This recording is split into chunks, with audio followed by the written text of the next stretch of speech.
안녕하세요. 옆집 이야기꾼입니다. 오늘 사연도 같이 들으시면서 답답함 없는 하루 보내셨으면 합니다. 저는 올해 47이 된 여자입니다. 지금부터 제가 겪은 일을 말씀드리려고 해요. 3년간의 결혼 생활 그리고 그 안에 숨겨져 있던 소름 끼치는 진실에 관한 이야기입니다. 여러분, 혹시 사위도 자식이라는 말 들어보셨죠? 시댁에서 저한테 했던 말이에요. 사위도 자식이니까 제가 물려받을 재산을 반반 나눠야 한다고요. 그런데 참 웃긴 게 뭔지 아세요? 정작 시댁 재산은 며느리가 눈독 들이면 안 된다고 하더라고요. 이게 말이 됩니까? 아니, 더 웃긴 건요. 알고 보니 시댁은 저보다 훨씬 부자였는데 평범한 집안인 척 거짓말을 했다는 거예요. 그것도 처음부터 제 재산을 노리고 계획적으로 접근한 거였어요. 하지만 그들이 몰랐던 게 하나 있었죠. 저도 사실은 평범한 척하고 있었다는 거요. 제가 진짜 얼마나 가진 게 많은지 말이에요. 제 이야기를 들으시면서 혹시 비슷한 일을 겪고 계신 분들께서는 꼭 정신 차리시길 바랍니다. 저처럼 3년이나 허비하지 마시고요. 자, 그럼 시작하겠습니다. 저는 1976년에 태어났어요. 서울 변두리의 작은 빌라에서요. 아버지는 은행 다니시는 평범한 직장인이셨고, 어머니는 초등학교 교사셨습니다. 그렇게 평범한 중산층 가정이었죠. 특별히 부자도 가난하지도 않은 그런 집안이었어요. 오빠가 하나 있었는데, 저보다 3살 위였어요. 오빠는 공부를 잘해서 의대에 갔고, 저는 평범하게 사립대 경영학과에 진학했습니다. 그렇게 평범한 남매였죠. 근데 제가 중학교 2학년 때 큰 변화가 찾아왔습니다. 아버지의 고모할머니께서 돌아가신 거예요. 아버지는 외동아들이셨고 고모할머니는 자식이 없으셨어요. 그래서 재산을 전부 저희 아버지한테 물려주신 겁니다. 얼마였는지 아세요? 강남에 있는 상가 건물 2채였어요. 그때 시세로 60억 정도 되는 건물이었죠. 하루아침에 저희 집안이 부자가 된 거예요. 하지만 아버지는 절대 티를 내지 않으셨어요. 그냥 원래 살던 빌라에서 그대로 사셨고, 차도 바꾸지 않으셨고, 생활 방식도 전혀 바꾸지 않으셨어요. 어머니도 계속 학교 다니셨고요. 왜 그러셨는지 아세요? 어느 날 저와 오빠를 불러 앉히시고 말씀하셨어요. 얘들아, 명심해라. 돈이 있다는 걸 남들한테 티내면 안 된다. 돈 때문에 접근하는 사람들이 생기거든. 그리고 돈은 너희가 번 게 아니야. 할머니께서 물려주신 거야. 감사히 여기고 조용히 살아야 해. 아버지의 가르침이었어요. 그래서 저도 오빠도 학교에서나 밖에서나 절대 우리 집안 형편을 말하지 않았습니다. 친구들도 저희가 부자인 줄 몰랐어요. 그냥 평범한 중산층 집안이라고 생각했죠. 대학 졸업 후 저는 중견 기업 재무팀에 취직했어요. 월급은 괜찮은 편이었지만 특별할 건 없는 그런 직장이었죠. 저는 평범하게 살았습니다. 평범한 원룸에 살았고, 평범한 국산차를 몰았고, 평범하게 친구들 만나서 수다 떨고 그렇게 살았어요. 근데 사실은요, 제가 25살 때 아버지가 건물 하나를 제 명의로 넘겨주셨어요. 강남에 있는 5층짜리 상가 건물이었는데, 시세로 한 50억 정도 되는 건물이었어요. 월세 수입만 해도 한 달에 3천만 원씩 들어왔습니다. 오빠도 건물 하나 받았고요. 아버지는 공평하게 남매한테 반반씩 나눠주신 거였죠.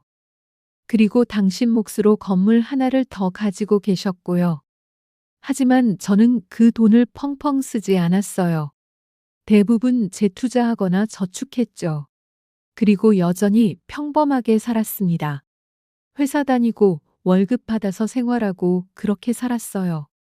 누가 봐도 저는 그냥 평범한 직장인 여성이었어요. 명품 가방 매지도 않았고 비싼 차 몰지도 않았고 해외여행 자주 가지도 않았어요. 그냥 평범하게 조용히 살았습니다. 돈이 있다는 걸 티내면 안 된다. 이게 제가 배운 가장 중요한 가치관이었어요. 그리고 이 가치관 덕분에 나중에 제가 시댁의 본색을 알 수 있었죠. 만약 제가 부자인 티를 냈다면 그들이 더 치밀하게 계획을 짰을 테니까요. 2015년 봄, 39에 저는 소개팅으로 한 남자를 만났어요. 이름은 강태수, 41살이었습니다. 대학 동창인 친구가 소개해준 남자였는데 첫인상은 괜찮았어요. 키도 크고 얼굴도 준수하고 말도 잘하고요. 직업은 중소기업 영업부장이라고 했어요. 연봉은 6천만 원 정도라고 하더라고요. 나쁘지 않죠. 서울에 작은 아파트도 있다고 했고요. 저는 그냥 평범하게 성실하게 살고 싶어요. 부모님한테도 효도하려고 하고요. 그가 겸손하게 말했어요. 저는 그런 태도가 마음에 들었어요. 허세 부리지 않고 자기 분수를 아는 것 같았거든요. 몇 번 만나면서 저는 그가 괜찮은 사람이라고 생각했어요. 효자 같았고요. 부모님 이야기를 자주 했는데 어머니 생신에 뭘 사드릴까 고민한다든지 아버지 건강이 안 좋아서 걱정된다든지 그런 이야기들을 했어요. 저희 부모님은 평범하신 분들이세요. 아버지는 작은 회사 다니시다 퇴직하셨고 어머니는 주부세요. 그냥 평범한 가정이에요. 돈은 없지만 따뜻한 집안이죠. 그가 솔직하게 말했어요. 저는 그 솔직함이 좋았어요. 부자는 아니지만 정직하게 사는 사람 같았거든요. 6개월 정도 행복한 연애를 이어나가던 어느 날 그가 청혼을 했어요. 저랑 결혼해 주실래요? 부자는 아니지만 평생 성실하게 일하면서 당신을 평생 행복하게 해드릴게요. 저는 고민했어요. 솔직히 말하면 이 사람 없으면 안 될 정도로 사랑에 빠진 것도 아니었어요. 하지만 나이도 있고 괜찮은 사람 같았고 결혼해도 되지 않을까 싶었어요. 그리고 무엇보다 제게 돈이 많다는 걸 몰랐기에 저 하나만을 좋아해 준다 생각했거든요. 그게 좋았어요. 순수하게 저라는 사람을 좋아해서 청혼한 것 같아서요. 그래서 대답했습니다. 네, 좋아요. 같이 평범하게 행복하게 살아요. 그는 정말 기뻐했어요. 제 손을 꼭 잡으며 평생 잘하겠다고 약속했어요. 하지만 그때 제가 몰랐던 게 있어요. 이 모든 게 연극이었다는 것을요. 그가 얼마나 철저하게 저를 속이고 있었는지요. 프로포즈를 받은 후 저는 예비시댁을 방문했어요. 남자친구가 살던 아파트는 솔직히 말하면 좀 실망스러웠어요. 30년 된 낡은 아파트였고 20평도 안 되는 작은 평수였어요. 외벽은 페인트가 벗겨져 있었고 엘리베이터도 낡아서 삐걱거렸어요. 아, 정말 형편이 어려우신가 보다. 저는 그렇게 생각했어요. 하지만 뭐 그럴 수 있죠. 집안 형편이 어려워도 사람이 좋으면 되는 거니까요. 현관문을 열고 들어가는데 시어머니가 될 분이 반겨주셨어요. 어서 와요. 어서 와. 우리 며느리 될 사람. 근데 저를 보는 눈빛이 뭔가 이상했어요. 품평하듯이 위아래로 훑어보는 거예요. 마치 물건을 감정하듯이요. 저는 준비해간 선물을 드렸어요. 백화점 상품권 20만 원어치와 건강식품이었어요. 순간 시어머니의 눈빛이 번뜩였어요. 마치 뭔가를 확인하신 것처럼요. 아이고, 이런 거 안 가져와도 되는데. 고마워요, 호호. 우리 며느리 센스 있네. 그리고 본격적인 질문 공세가 시작됐습니다. 아가씨는 직업이 뭐예요? 회사 재무팀에서 근무하고 있습니다. 재무팀? 연봉이 얼마나 돼요? 갑자기 연봉을 물으시는 게 좀 당황스러웠지만 저는 정직하게 답했어요. 5천만 원 정도 됩니다. 5천? 아, 그 정도구나. 부모님은 뭐 하세요? 아버지는 은행 다니시다 퇴직하셨고 어머니는 교사셨어요. 퇴직하셨으면 연금 받으시겠네? 네, 그렇습니다. 형제는 어떻게 돼요? 오빠가 하나 있어요. 의사예요. 순간 시어머니의 눈빛이 또 번뜩였어요. 의사? 그럼 집안이 괜찮네? 의사 오빠 있으면 형편 괜찮겠는걸? 아니에요. 오빠는 오빠고 저는 저예요. 각자 사는 거죠. 저는 선을 그었어요. 오빠가 의사라고 해서 제가 잘 사는 건 아니니까요. 그래도 오빠가 의사면 나중에 부모님 재산에 욕심도 좀 적고 그러겠네. 시어머니는 계속 재산 이야기만 하셨어요. 저는 점점 불편해졌어요. 저나 오빠는 부모님 재산보다는 저희가 직접 벌고 써야 한다고 생각하고 있어요. 뭔가 이상했어요.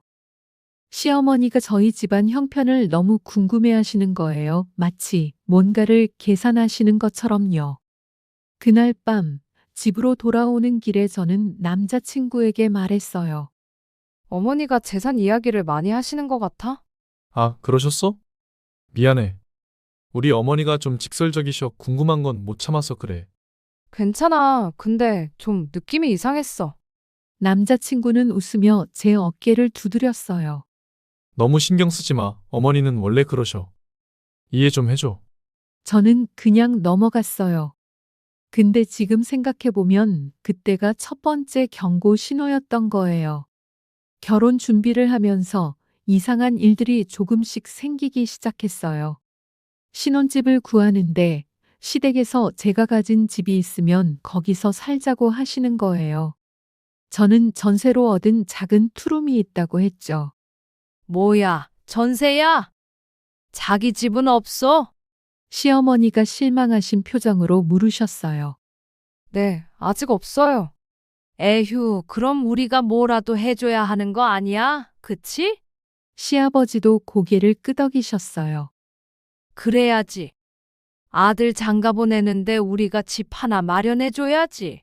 저는 형편도 어려우신데 신혼집을 마련해 주신다는 말에 감동했어요. 정말 저를 잘 봐주셨구나 하고요. 괜찮습니다. 저희가 알아서 할게요. 아니야, 우리가 해줘야지. 그치? 근데 세아가 모아놓은 돈은 좀 있어? 네? 신혼집 마련하려면 돈이 필요하잖아요. 우리는 형편이 어려워서 며느리가 좀 보태줘야 할 것 같은데. 순간 이상했어요. 해주시겠다고 하시더니 제가 보태달라고요? 결혼하려고 모아둔 돈이 있는데요. 강남에 괜찮은 아파트가 10억 정도 하던데 우리가 3억 정도 보탤 테니까 며느리가 7억 정도 내면 되지 않을까? 7억이요? 7억은 너무 큰 돈인데 그렇게는 없어요, 어머님. 저는 깜짝 놀랐어요. 이 정도면 집을 사달라는 거 아닌가 싶었어요. 나중에 부부 공동 재산이니까 상관없지. 명의는 우리가 해주는 거니까 아들 명의로 해놓고. 뭔가 이상했어요. 하지만 너무 당연하게 남자친구 명의로 넘긴다는 말에 저도 얼레벌레 따라가고 말았어요. 결국 제가 현금으로 3억을 내서 신혼집을 마련했어요.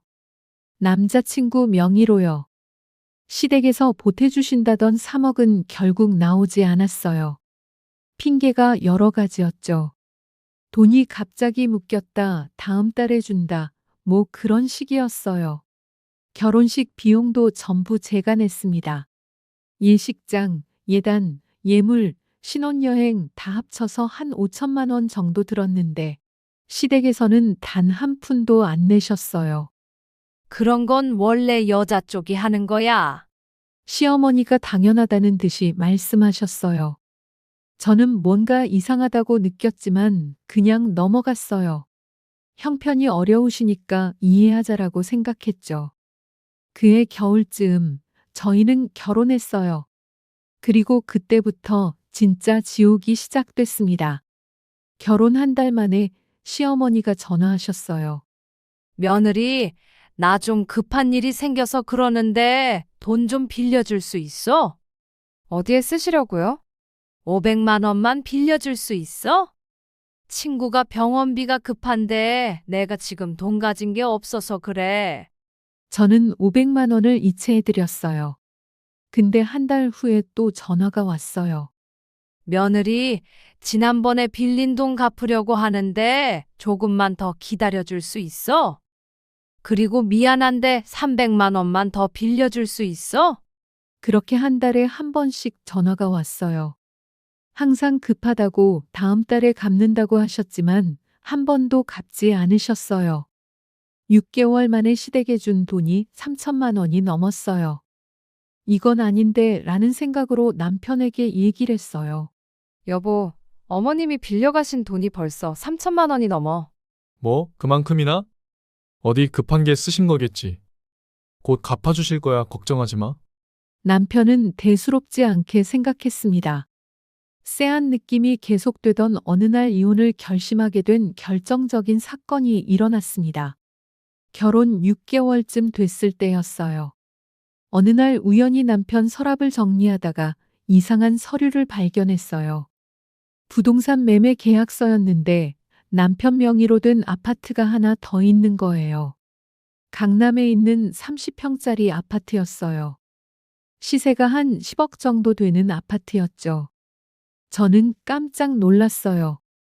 형편이 어렵다더니 10억짜리 아파트가 있다고요? 여보, 이게 뭐야? 퇴근한 남편에게 물었을 때 남편의 얼굴이 하얗게 변했어요. 그건 당신 아파트 하나 더 있었어. 왜 말 안 했어? 그게 어머니 명의로 되어 있다가 내 명의로 바꾼 거야. 결혼 전에. 왜 말 안 했어? 형편이 어렵다고 하지 않았어? 그게 남편은 말을 얼버무렸어요. 순간 머리가 복잡해졌어요. 뭔가 이상했어요. 형편이 어렵다던 사람들이 강남에 10억짜리 아파트를 가지고 있다고요? 그날 밤 저는 잠을 이룰 수 없었어요.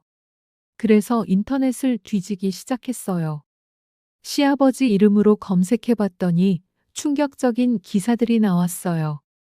강남 건설 사장 강병철, 회사 매각 100억대 거래. 기사는 10년 전 거였어요. 시아버지가 운영하시던 건설 회사를 매각하셨다는 내용이었어요. 매각 대금이 100억이 넘었대요. 저는 더 파고들었어요. 그리고 알게 됐습니다. 시아버지는 작은 회사 다니시다 퇴직한 게 아니었어요. 건설 회사 사장이셨고 10년 전에 회사를 팔고 은퇴하신 거였어요.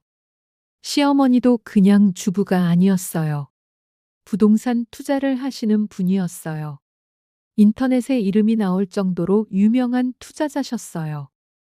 그리고 시동생은 대기업 과장이었어요. 연봉이 1억이 넘는다고 하더라고요. 다시 말하면 시댁은 저보다 훨씬 더 부자였던 거예요.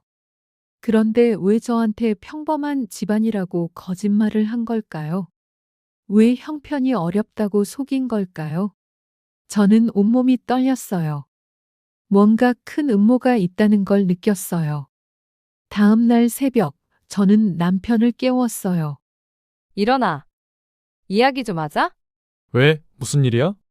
시댁이 부자라는 거 왜 숨겼어? 그러면서 어머님이 나한테 돈은 왜 빌려가신 건데? 남편은 한참을 머뭇거리더니 결국 입을 열었어요. 그게 어머니가 그러셨어.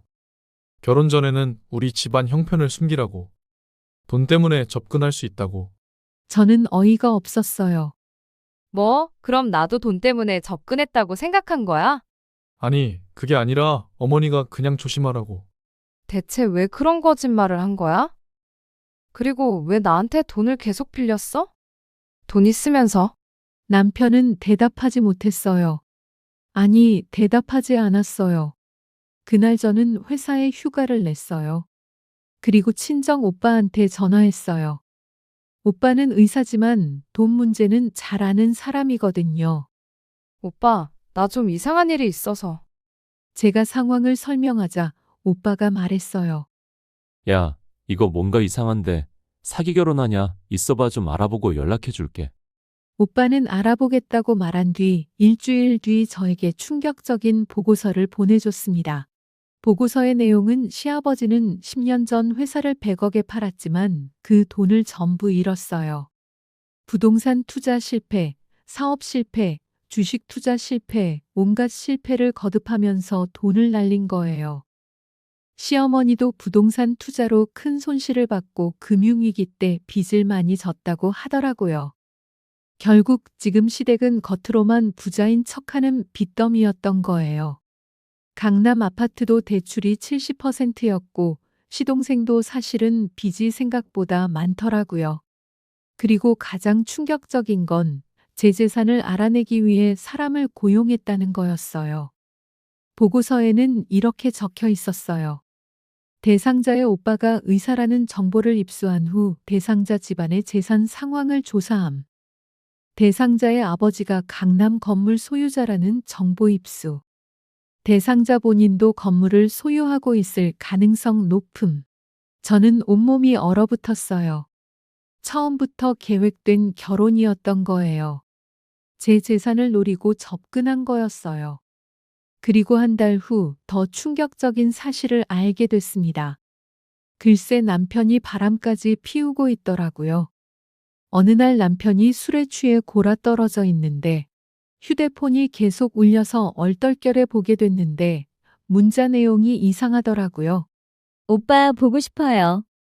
언제 만나요? 빨리 그 여자랑 이혼하고 나랑 같이 살아요. 이번에 갔던데 너무 좋았어요. 다음에 또 같이 가. 하트.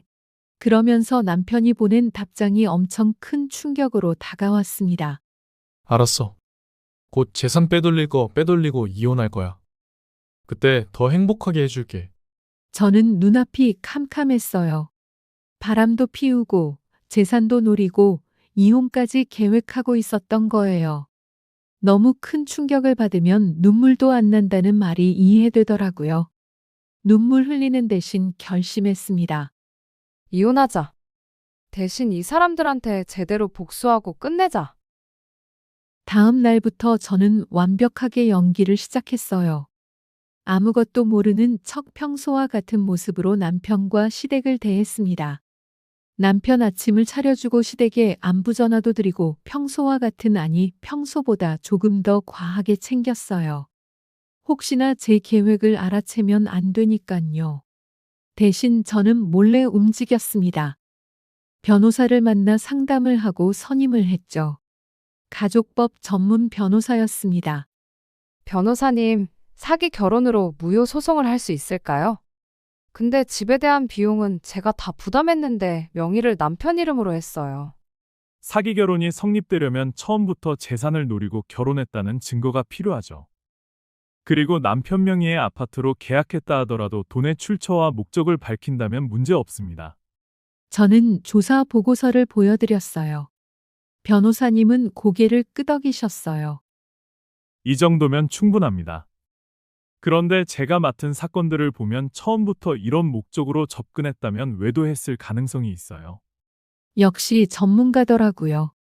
왠지 더 신뢰가 생긴 저는 정확한 증거를 위해 사설 탐정을 고용했어요. 남편과 그 여자를 미행하고 사진을 찍고 증거를 모으라고 했죠. 그리고 제가 시댁에 준 모든 돈의 내역을 정리했어요. 은행 이체 기록, 문자 메시지, 통화 녹음 모든 걸 보관했어요. 하지만 겉으로는 완벽하게 평범한 며느리였어요. 시어머니가 또 돈을 빌려달라고 하시면 웃으면서 드렸어요. 며느리, 이번에는 1천만 원만 빌려줄 수 있어? 네, 어머니. 무슨 일이세요? 시동생이 급하게 돈이 필요하대. 며느리가 좀 도와줘야지. 1,000만 원이나요? 알겠어요, 어머님. 저는 순순히 1천만 원을 드렸어요. 물론 이체 기록과 빌려달라는 통화 내용을 녹음해서 꼼꼼히 남겼죠. 그리고 남편이 주말에 출장 간다고 하면 웃으면서 배웅했어요. 조심히 다녀와. 저녁은 뭐 먹을까 고민하지 말고 맛있는 거 사 먹어. 고마워. 금방 올게. 남편이 나가자마자 저는 탐정에게 전화했어요. 남편이 출장 간다고 나갔으니 잘 따라 붙어 달라고요. 탐정은 남편이 여자를 만나는 장면, 호텔에 들어가는 장면, 키스하는 장면을 전부 사진으로 찍어줬어요. 저는 그 사진들을 보면서 이를 악물었어요. 하지만 눈물은 흘리지 않았어요. 슬프지 않았거든요. 그냥 화가 났어요. 너희들이 날 이용했듯이 나도 너희들을 이용해주마.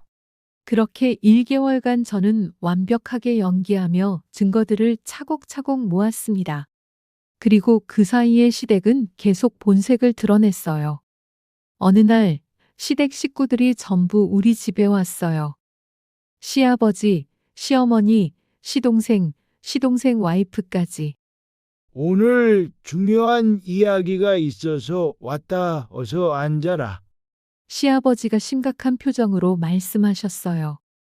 네, 아버님. 며느라가 내 아버지가 건물 가지고 계시지? 순간 심장이 철렁했어요. 하지만 저는 태연하게 대답했어요. 네, 작은 건물 하나 있으세요. 얼마짜리야? 잘 모르겠는데요. 크지 않아요. 그래도 강남이면 비싸잖아. 한 50억은 되지 않아? 저는 속으로 웃었어요. 정확히 맞추셨네요. 글쎄요, 저는 잘 몰라요. 며느리 솔직하게 말해봐. 넌 그 건물 물려받을 거지? 아직 모르겠어요. 오빠도 있고 해서요. 오빠는 의사니까 괜찮잖아. 넌 딸이니까 더 받아야지. 시어머니가 거들었어요. 그건 나중 일이니까요. 나중 일이 아니야. 사위도 자식인데 내 아버지 재산도 우리 아들이 반은 받아야 해. 그게 맞지. 저는 귀를 의심했어요. 사위도 자식이라고? 네가 받을 재산이면 우리 아들도 반은 받아야 한다고? 그건 말이 안 되는데요. 뭐 말이 안 돼. 부부는 한 몸이야. 내 거나 우리 아들 거나 같은 거지. 저는 웃음이 나왔어요. 정말 뻔뻔하더라고요. 그럼 시댁 재산도 제가 반 받을 수 있나요? 뭐? 사위도 자식이면 며느리도 자식 아닌가요? 그럼 시댁 재산도 반반 나눠야죠? 순간 시댁 식구들의 얼굴이 굳었어요. 어머니가 그러셨잖아요. 사위도 자식이라고. 그럼 며느리도 자식이죠. 그게 무슨 헛소리야. 이게 지금 시부모 무서운 줄 모르고 대들어. 시어머니가 소리를 지르셨어요. 대드는 게 아니라 공평해야 한다는 거예요. 시댁 재산은 며느리가 못 받으면서 제 재산은 사위가 받아야 한다. 이게 말이 돼요? 넌 정말 너 혹시 우리 집안이 어떤 집안인지 알아? 시아버지가 화를 내셨고 시어머니가 날카롭게 물으셨어요. 네, 평범한 집안이시잖아요. 평범? 우리가 하하. 시어머니가 비웃으셨어요. 우리는 너희 집보다 훨씬 부자야. 우리 아버님이 건설회사 사장이셨어. 100억 받고 회사 팔았다고. 아, 그러셨어요? 저는 모르는 척 했어요. 그래, 우리가 너희보다 훨씬 잘 살아. 근데 우리 아들이 며느리 재산 못 받는 게 말이 돼. 어머니, 그럼 왜 결혼할 때 형편이 어렵다고 신혼집도 제가 돈을 다 냈잖아요. 그리고 훨씬 잘 사는데 제 재산에 왜 그렇게 집착하시는 거예요? 그건 시어머니가 말을 얼버무렸어요. 사실 시댁에서 무슨 소리를 하는 건지 이해가 하나도 되지 않았거든요. 그래도 제가 해야 할 말은 해야 했습니다. 그리고 왜 계속 돈을 빌려가세요? 부자시면 돈이 있으시잖아요. 야, 그게 무슨 말버릇이야? 사실대로 말씀드리는 거예요. 어머니, 지금까지 제가 드린 돈만 해도 1억이 넘어요. 1억? 그깟 돈이 뭐가 대수야? 시어머니가 소리쳤어요. 그깟 돈이라고요? 그럼 갚아주세요. 뭐? 빌려가신 거면 갚아야죠. 1억 2천만 원 갚아주세요. 순간 시댁 식구들의 얼굴이 하얗게 변했어요. 너 지금 우리한테 돈 갚으라고? 네, 빌린 돈은 갚아야죠.